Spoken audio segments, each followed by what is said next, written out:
Okay, so I have two issues I would like to go over today.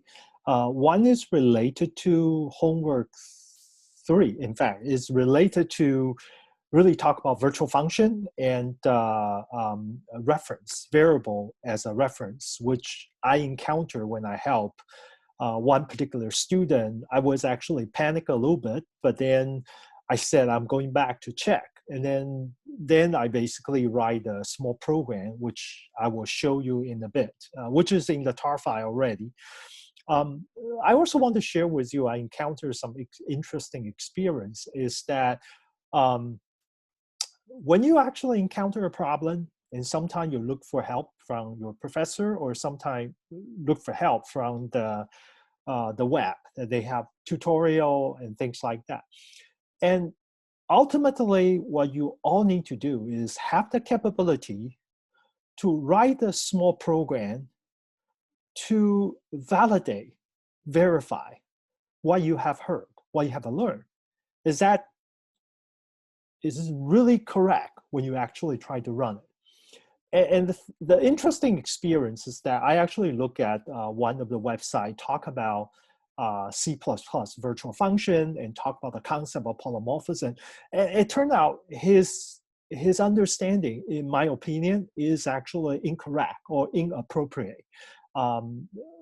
The person essentially messed up the concept between subclass overriding and polymorphism.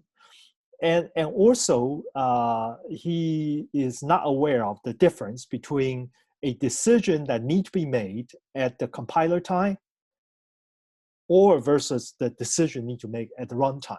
So in the virtual function in C++, particularly, the difference is important. That for you to understand that whether this is actually being done, the decision is being done at the runtime or at the compiler time. So the question you need to ask is that, does the compiler or linker has enough information for them to make a decision at compiler time? If they cannot, then they have to defer to some mechanism such as a virtual function or virtual table at the runtime.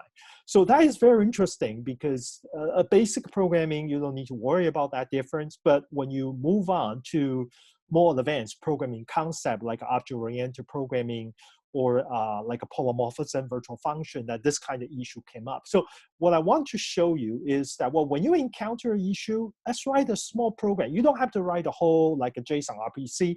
We try to cut down the fat and then just look at those parts, which is really related to what we like to build.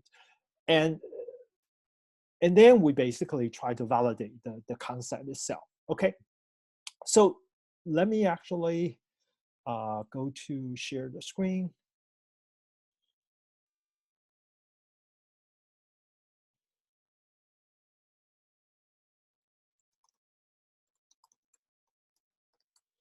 I hope you can see my screen.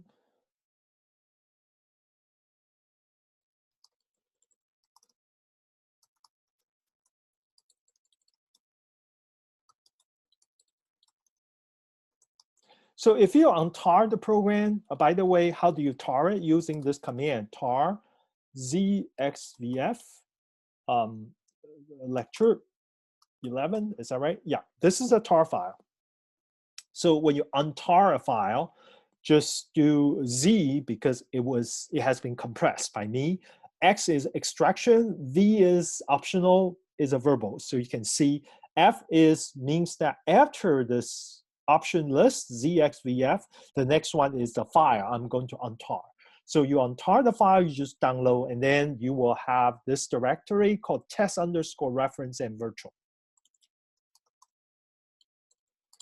Okay, so this is something which I provide for the instruction today.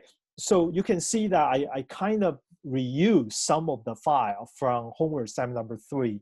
I use a core, I added underscore S, means it's a smaller, okay? I eliminate all the things which I don't think is necessary for my purpose for this instruction, so we can focus to understand the concept. And that is important because when the program became smaller, it's easier for us to see that the issue we can deal with. I mean, I have leveraged the same approach to several debugging sessions, that how you can actually just make your program run shorter and such that you can clearly see whether it's correct or where's the bug. Okay, that's so effective in helping us counter against a complicated bug. Okay, so you can see that I have a core and I have a person. I also have person underscore s, and shadow person, I become shadow person underscore s. And then I have a test program called hw3 small test.cpp. Okay, but then there is a 3 other file, which is the second things I would like to go through. It's related to homework assignment number 4, part 3, dumpJ. I want to actually show you, because there are so many students who they know how to do reaction dumpJ, and they kind of know how to do comments dumpJ. But when they actually link these two together, when especially you have an array of reaction, how do you actually do that? How do you do the vector? So I decided to prepare some example or segment of code, basically represent probably the hardest part in the whole homework assignment number 4, part 3, and just explain here so you can actually learn from this how to do that. But let's actually look at the first issue. Okay. The first thing I want to tell you that you see that I actually doesn't have the file called Makefile, and instead I have a Makefile underscore s. Okay, this is just a name. I don't have to call the Makefile under s. I can call it Makefile. I can say Felix. Okay, I just call it Felix.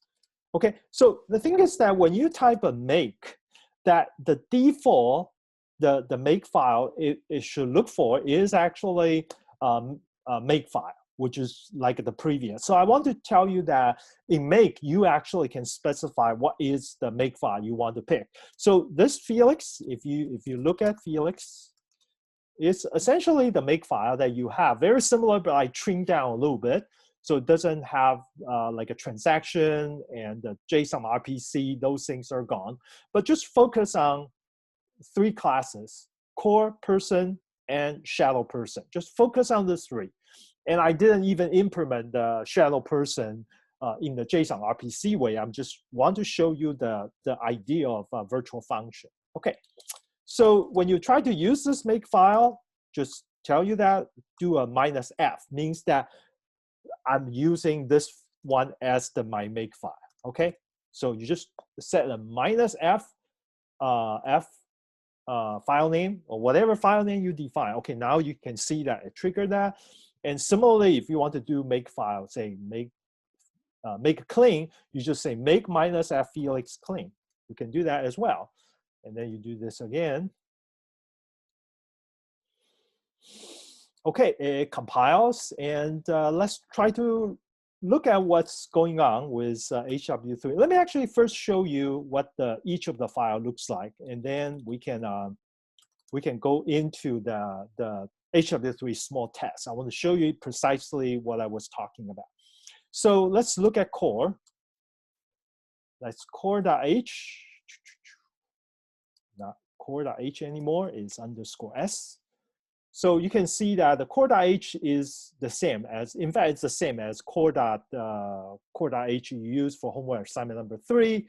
It has this 4 parameter. It has a core count and host URL, owner VSID, class ID, object ID.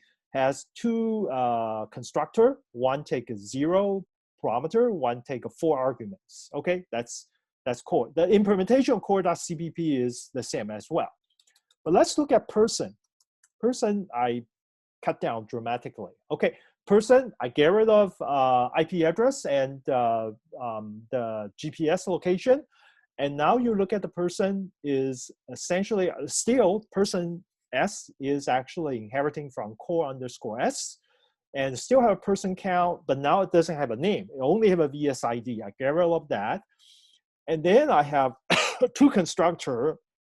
One constructor is taking 4 parameter, which is going to use this 4 argument to initialize to the constructor of core. And the other one is 5 parameter, 5 argument, because the first 4 need to be go to the core, and then the fifth one is the ID, because remember, I don't have a name. I just get rid of the name.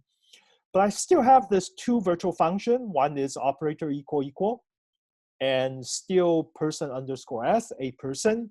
And also I have a get VSID. And then I actually have an integer d, which I will show you why I put the integer d there, just for the reason of testing. I put this d in the public sector about this class definition.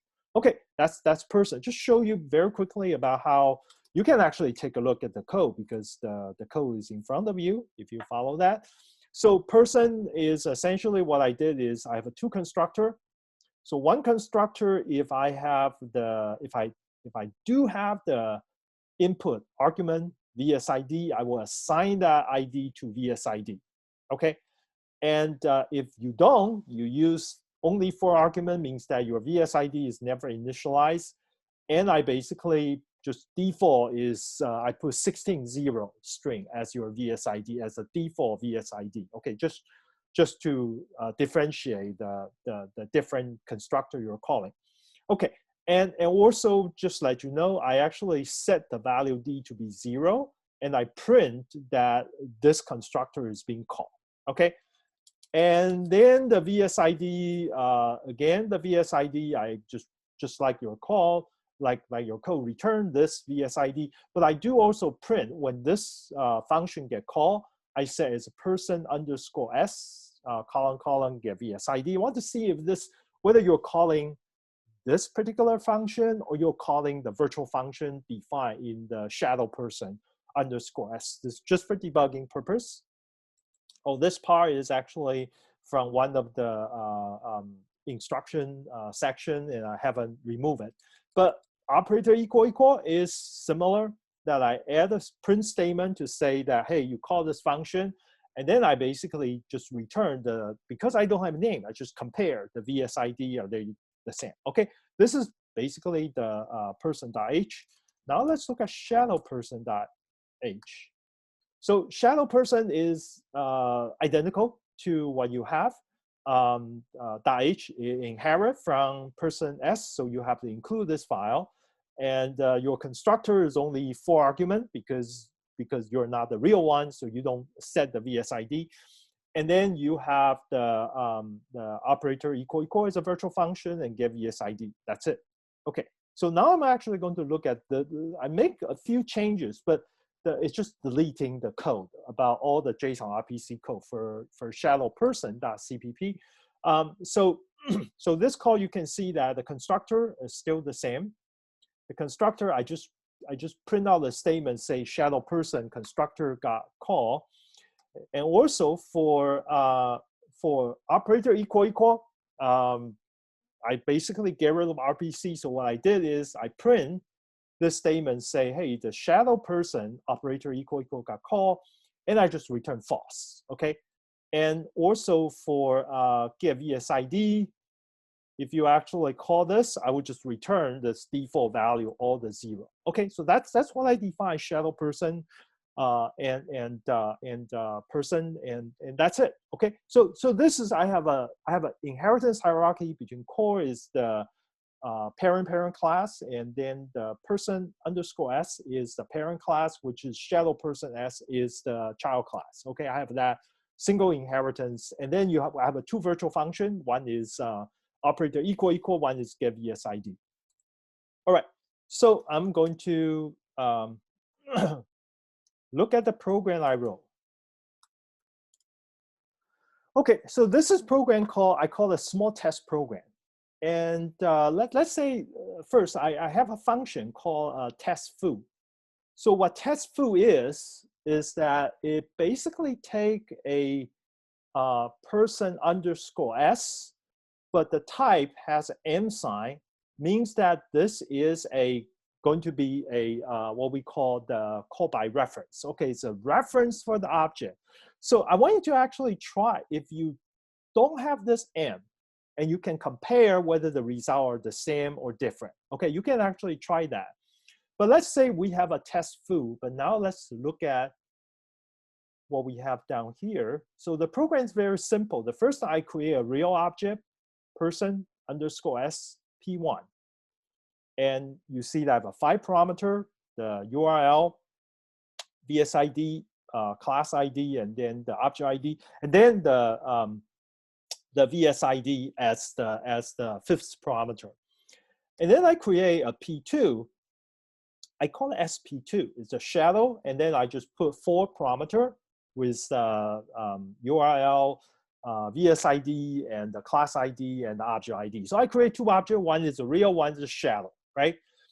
And I actually call test foo P1 and the test foo SP2. Okay, so now let me actually do this way. If I call this function, I'm going to ask you, you can actually try to run it yourself. What do you think you will get when you call P1 get VSID? The question I said, what do you think you will get from that particular line? Okay, we'll talk about this line here in the test foo. I'm asking whether it's the person's version of get VSID will get invoked, or is the shadow person version of the VSID should be invoked. I think all of you probably already can answer this question, is that the first test foo P1, that's actually going to be the person's PF because it was created as person. And the second one, because even though you passed in as a reference to P1, but even that is being converted from a shadow person to a person, at runtime, the system will know that the P1 you have here was actually created as shadow person. And therefore, it will invoke the get VSID from the shadow person instead of person. Okay, so let's actually just run this program very quickly and see if this confirms what we believe.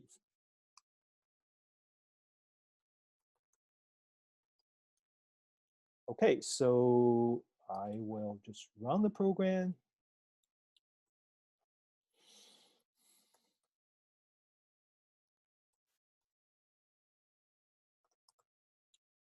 Okay, so I just run the program. I think I run the program start here. Okay, I run the program here, and here's the result.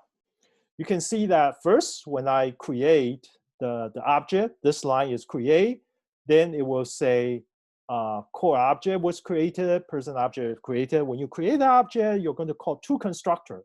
One is a person's constructor, one is a core constructor. You first call the ancestor or parents constructor before you call your own constructor. So when you create P1, that's what you're going to see.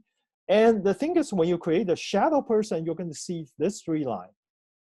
Because the same thing, because shadow person inherit from person, person inherit from core. So the core is going to get called, and then person, and then shadow person. So it's a constructor. You can see this 5 message from the constructor. It looks fine, right? Okay, so now look at this one. When you call the test foo function the first time, it's a person s colon get VSID got called. Remember, in my code, I actually print out which class of the virtual function get called. So the first one, because the P1, and then you're actually getting person s. Okay, and the second one, even though if you look at the code again, even though the code in foo, it says, okay, it's actually a P1, and the P1 is actually person underscore s reference. But regardless, that the virtual function mechanism realized that which one it was the class. It was originally created, and therefore it will invoke the shadow person version of the virtual function. Okay, so that is the basic scenario for virtual function. Okay, I hope everybody is okay with this. And but any question, please ask me if I didn't explain things clearly before I'm going to move on to the problem I encountered the other day. Any question about so far so good with this part of the code? Wait a minute, where am I? Here, okay. Any question? Let me check the chat. See if anybody say anything from the chat.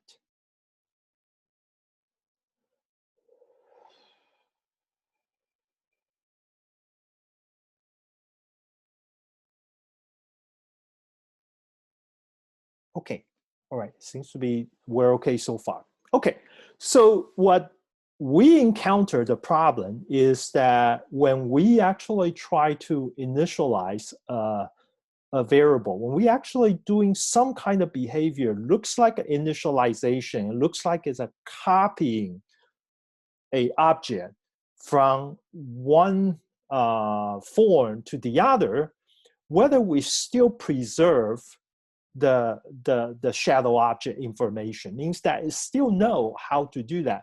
So the specific scenario that I want to show you is this. Let me actually just stop here, and I think the file is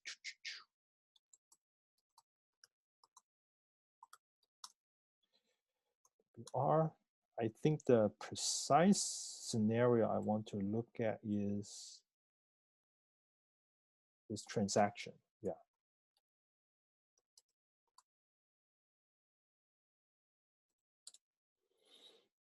Okay, the specific scenario is in flight. When we talk about flight. Yeah, here's a code. So you can see that this is much more complicated. That's why I said when you want to debug the problem, you probably don't want to look at this piece of code because it's so complicated, and you want to actually make it much simpler but preserve the most essential part of the things. So essentially what we do is that FL passenger, argument passenger, this is essentially the constructor for flight. When you create an object, you actually assign the value from the from the argument, which is ARG passenger, to FL passenger. And when you assign this into that, if say the ARG passenger is a shadow person, because that is a person, and when you move to the FL passenger, do you still preserve the shadow person property? Will this copying become a violating about some of the scenario we're talking about? If you actually look at the transaction.cpp, transaction.h, I'm sorry, go to the flight.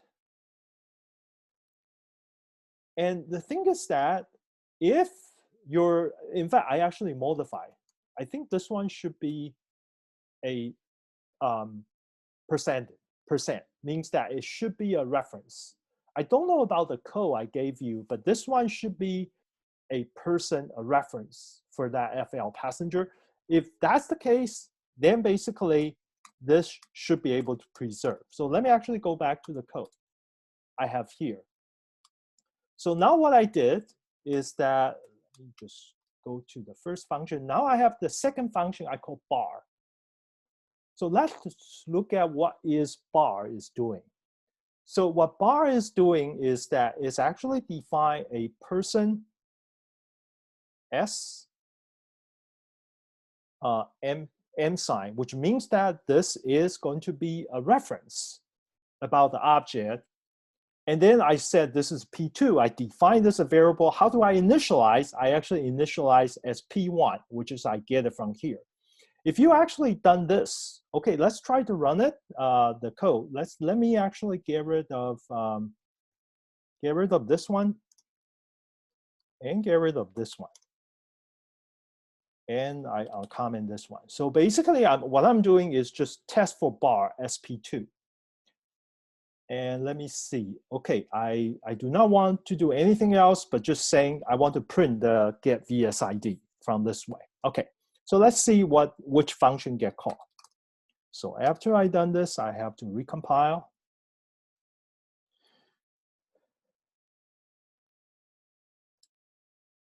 Okay, after I have it, let me go back here.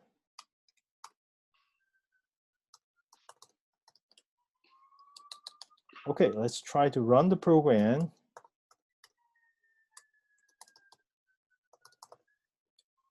Okay, you can see that when I actually call in the foo, when I actually call P2 get VSID to do this, I'm actually getting shadow person's version get called, right? So that's basically as expected, even though I define P2 as a reference, and then I actually do put the P1 into P2, it's actually not changing its value because it's a call by reference. So it's an assignment in the end sign, so it preserves everything about virtual function. Okay, now we actually do a little bit change. Let's say if I don't have that end sign, so this is the mistake that some of us commit, is probably even in the code that I distribute. So if I actually have like things like this, okay, so now I remove the end sign, but I take the P1, which is originally created as a shadow person. You see the difference between this line and this line, I just comment and uncomment. It's the end sign to talk about reference. And go back, I recompile the code. Perfect. And then I'm actually going to go here to run this again.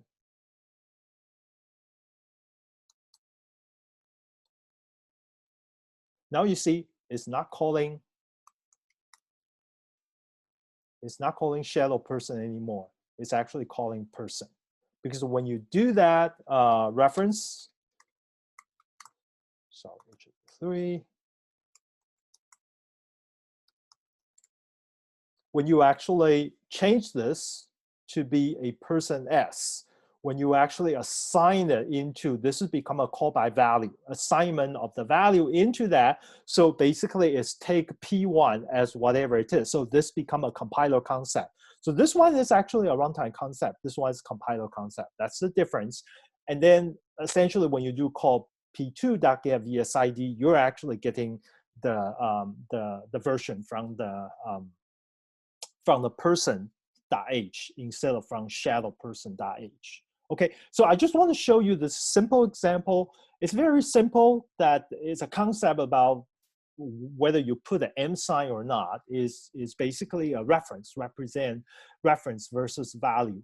But it will introduce a huge difference when you try to, for example, handle the shadow object that you say, well, why is actually not calling the shadow person's version of get VSID, for example.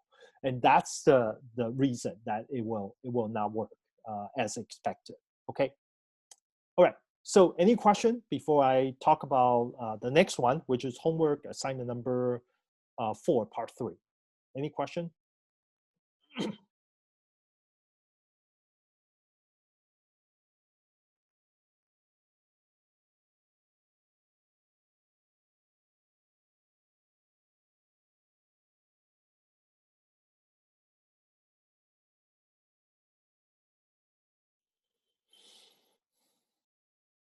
Okay, so I give you the code. I think you should run it, and if you don't understand why the code, how the code is run, you can rewatch this video.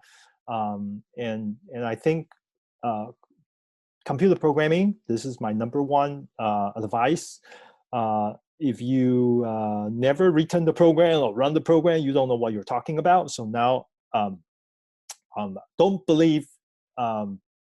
Don't just take everything as it is from even your instructor or other sources. Always write a program to check. Sometimes you will be surprised that things will happen unexpected. Okay, all right. So I'm going to.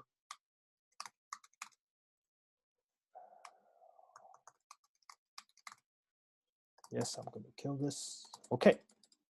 All right. Now I'm actually going to talk about the second one. This is what we expect you to generate from the dumpJ for the program we distribute for homework assignment number 4, part 3, right? I mean, particularly, I'm actually talking about the second JSON that was output. And particularly, we're talking about the JSON in the reaction part, so which means that this part. And the thing is that, well, how do we actually generate this part? And so let me first tell you that what should be generated, and then we actually look at segment of code. Okay, so the whole thing is basically part of the dumpJ for comment, the class comment. But then we have a dumpJ for reaction. Let me actually tell you what should the reaction dumpJ generate. The reaction dumpJ, because there are two reactions, the reaction dumpJ should generate only this part. Okay, so this part is actually from one reaction. That's represented by reaction object, which is a created time, from, and type. And so basically the dumpJ got called twice. The reaction dumpJ got called twice. First, it will generate this one as a JSON object. And the second time, it will actually generate this one. So it's the same function, but you just call it twice. Okay, and then using a loop, you can see that here's an array. This is a JSON array that you have a two element. One is I call data.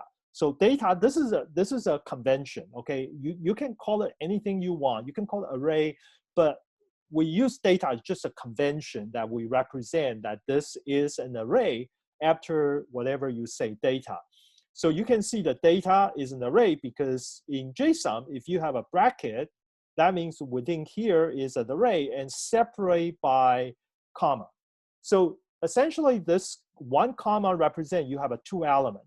Okay, this is you have a two element of array. And then you actually have another variable in our convention called count column 2. I do want to clarify, to put this line is also a convention. Convention means that it's consistent among a group of people who actually share data or share certain piece of code. In fact, you don't need that. In JSON, doesn't require you. Whenever you have an array, you need to have a count, have any kind of index.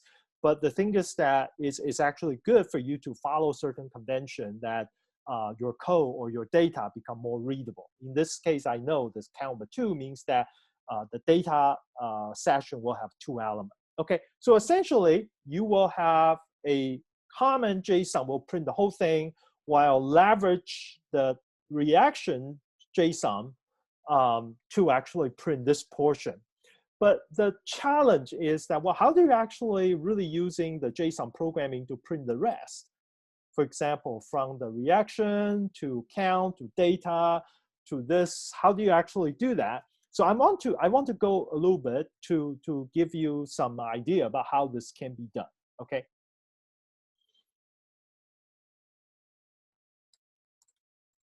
So I give you a piece of code in this file called segment. So this piece of code is essentially the segment of code that within comment.cpp, the dumpJ within dumpJ within comment class. Yes. So over here, let me actually, before we actually talk about this, I want to talk a few variables. Then we can actually see how this variable is being used. So I have two variables I define. They're both JSON object. So one is called JSON C reactions. Okay, JSON C reactions, and one is called JSON C reactions array. Okay, I mean JSON C is comment. Okay, comments reaction and comments reactions array. Okay, so I define these two variables. It's kind of hard for me to explain exactly what they are, but I want to actually show you graphically how it works. So I actually have another file. I call it, what did I call it? Okay, vector. I call it vector underscore hw4part3 dumpj.txt is a file you have. So I start to break it down about all the JSON code I showed you earlier and tell you that from which portion they belong to what variable that we're talking about. So essentially, the first variable called JSON C reaction, it basically covers anywhere after the reaction column, and from this bracket all the way to the end of the bracket, the whole thing is actually being captured by this object called JSON C reaction because it's captured everything that's actually within all the reactions. So it includes both count and the data.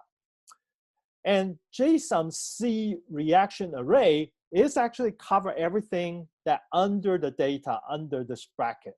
Okay, so let me actually show you this side by side so you know what I'm talking about.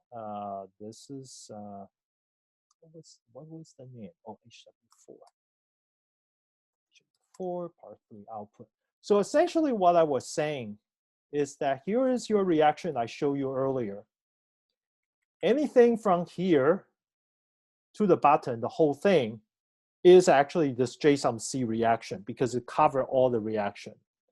But everything from this way, this one, this bracket to the other bracket to the right side bracket, those are being actually covered by JSON-C array.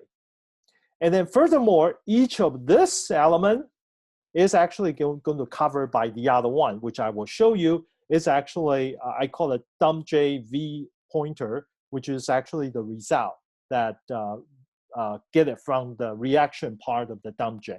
So let me actually just show you very quickly about what's going on, and then before we look at the code again. Okay, so you can see that here is the first element. This part is actually get it from calling the reaction dumpJ, and you're calling reaction dumpJ again, but with different index. Okay, this one is the first element, element 0. This is element 1. See, they're actually iterate through this index of I, and they were actually calling this dumpJ to get that. Okay, so that's just a variable name. Each variable cover a portion about the whole thing. Okay, so let me go back to the code again. Now we can look at this code. How do I parse this code? So number one, this one is actually cover the whole array, which is cover the both count and the data portion. And then the second one is JSON-C reaction array. It's actually cover everything between these two bracket. All right. And then now what we're doing, the first thing I'm actually check. Okay. Remember, the programming will always check whether this particular comment object has any reaction.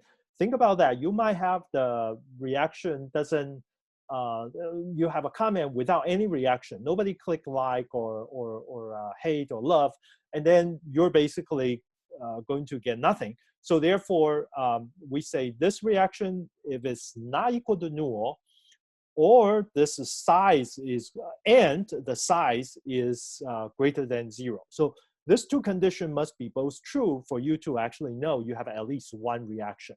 So for std colon vector, which is the template, is array has this function called size, which will help you. This is the difference between the traditional C array versus the C++ vector. The C++ vector that you do have a size that you can actually check that how many elements that you have.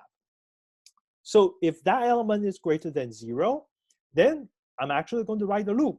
So I'm going to, I mean, in this case, this reaction size is going to give you, just let you know that it's going to give you the value of the size is going to be 2, right? Because you have a 2 element. So essentially you're controlling from 0 to I smaller than 2, which is basically iterate through each of the reaction element.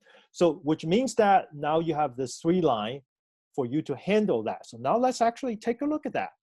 So what do you do? First, you actually call, you say this reaction, because you know has an index, so you actually take this reaction, you put a star, so because reaction is a pointer, so you put a star, become the real reference, and then you say I, which index is going to be 0 or 1, and that will refer you to the pointer to the reaction object. And then you will call dumpJ, and that will return you a JSON object, which represent, again,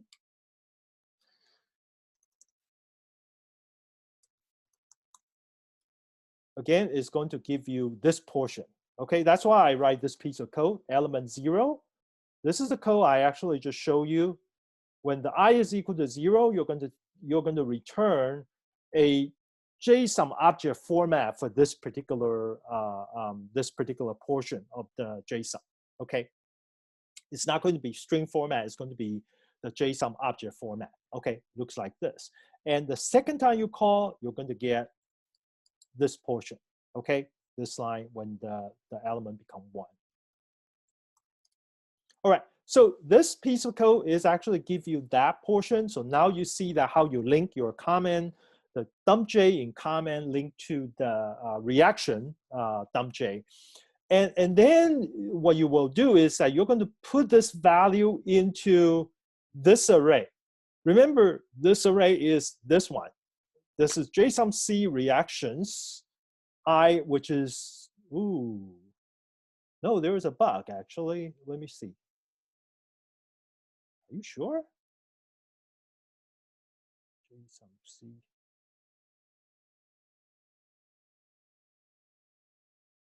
You know what? I make a mistake. I'm sorry. I actually make a reverse. I'm sorry. This 2 should be reverse. How embarrassing. This one should be here. And this one should be here. Okay. All right. If you already finished programming, you know why you have bug. Okay.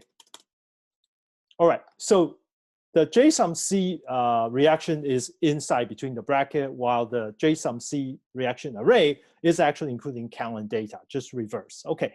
So that's why now I'm actually doing this. I said, after you create a dumpJ, which is from the first reaction, you actually assign that to the vector JSON-C reaction I, which is you actually assign that into the ice element, because when you actually do JSON-C reaction I, it's actually this JSON object is treated as an array, and then you just put that JSON object you just receive from the reaction dumpJ and put it there. Okay, the first element you insert between that bracket, and after you've done that, because this is actually called by value, it's assigned as a value, so you have a copy of the value. So you actually need to remove this dumpJ PTR to save some memory, because inside the dumpJ you use new, so new and delete, they're matching for it's like a malloc and free, this pair. Okay. So after you've done this loop, this for line, you already put everything inside the JSON-C reaction, which means you already have everything between this bracket. So after you're done with the bracket, then you just have 2 variables. One is data, one is count, okay? So now you see that I'm actually doing JSON-C reaction array. Data portion is actually this bracket I just created. And then the JSON-C reaction array count is actually the size, which is 2. I put it there. And then finally is important, is that now I actually put the reaction to the whole array. The reaction is, what is this one? Hold on a moment. So now we have everything, because now is a JSON-C. Okay, this should be JSON-C reaction array, and then go put into the reaction. Then your work is done for this. Okay, then the whole reaction section get handled. So I'm going to change this right now. Okay, because I make a mistake. Sorry about that. So this one should be, this part should be array.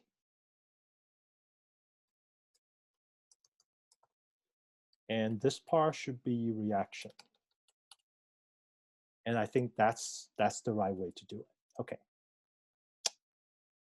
Okay, so you have that piece of code, and you know what mistake I made. Any question for this part of the code? Professor? Yes. You hear me? Yeah. Oh, okay. So before you do this part, you showed us some example that is not related to the homework 4, right? Because that's just, you're just showing the difference between the virtual function and then the uses of and, right? Right. Okay. That's correct. That was triggered by one of the question from a student who had a problem with homework 3. That was actually for homework 3. Yeah. All right, I got you. Okay, thanks. Okay.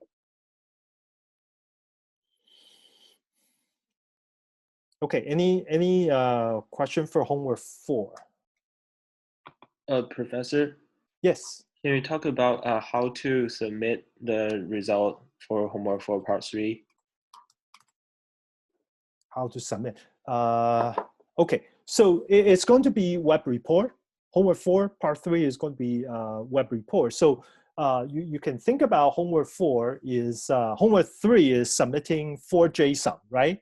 But homework 4 is just submitting 2 of the JSON, right? One of the JSON, if you look at the result from the output, if you look at the, I show you this. If you look at the result, right? This is the first JSON is actually produced. So you're going to actually submit this JSON, and this is going to be your JSON 2. So you submit 2 JSON to the web report. So when we receive the web report, we are going to do 2 things. That number 1, of course, we will post it, but number 2, we'll also check whether your JSON is equivalent to what we expect, which means that you have generated the JSON correctly from the test program that we provided. So can we use the code you provided for the WR web report that Yeah, you sure, provided you can for? do that, of course. Yeah, you can do that. But there's no client and server this time. There is.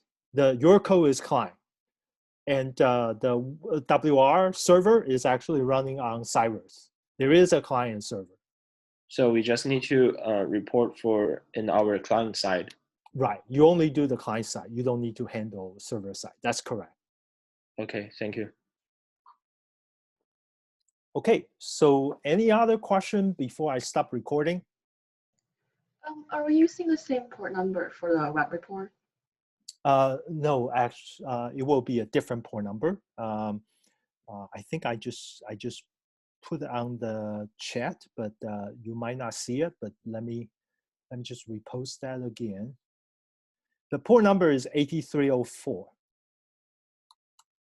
Okay, I'm going to send it to chat again. Okay, this is going to be the web report. I haven't, by the way, I haven't actually set it up in a way that if you do it right now, it will get connection error. But I will set up very soon.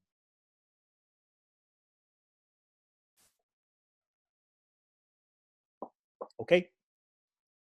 And again, submit the JSON. Remember to add your my VSID. Okay, so you send that JSON again. You're going to put my VSID in order to do that. Okay. All right. Any question? Okay, let me stop recording.